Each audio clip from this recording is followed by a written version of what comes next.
So thank you very much. I will introduce Catherine Evans, who is the president of the Belvedere Improvement Association, the area right directly around this building.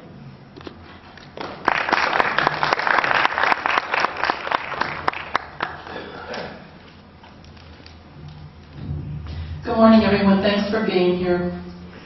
I've had the honor and privilege of serving my neighborhood, the Belvedere Improvement Association area, 650 homes which encircle the commercial district at York and Belvedere for almost 15 years.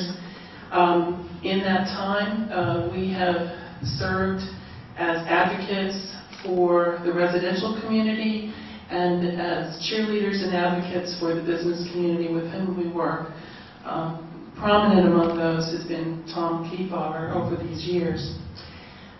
In that time, just to give you a little snapshot, I see a lot of young faces here. You might not have the historical perspective. By my reckoning, 11 individuals have served as council people from this area. The high number is due in part to the fact that York Road divided the 3rd and 5th districts at one time. So at one time we had 6 council people. But that gives you some sense of the number of people who have been in stewardship positions for this area. What I'd like to do today is to read 2 letters to you that the Belvedere Improvement Association has written. They provide kind of bookends to the last 2 years. The first was written on February 6, 2007, and it is a letter to the editor of The Sun. Once a year we have an opportunity to see It's a Wonderful Life on the big screen at the Senator Theater. In it, the head of a small town savings and loan sacrifices his ambitions to live out his values by providing home loans so that average folks can own.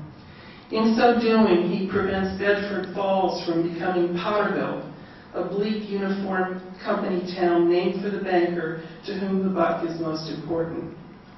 What has prevented Baltimore from becoming the Potterville of cinema experience? Well, in good measure, it has been the Senator Theater.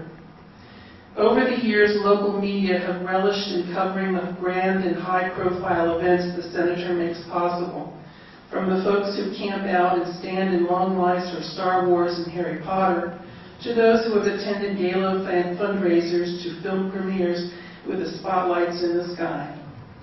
Less visible but as important are the myriad of community-building events that its owner has enabled to take place.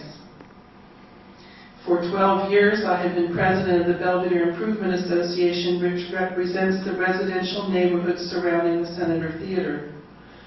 For the past 10 of those years, the Senator and the BIA have co-sponsored 2 annual events at the Senator, open and free to the community, the Belvedere Spring Fest and the Fall Fest in October.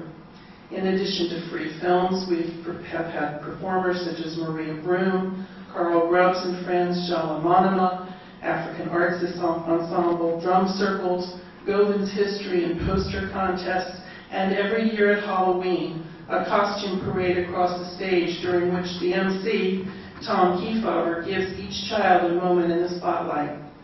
Many, many other groups have similar stories to tell of the important role that the Senator has played in their organizations.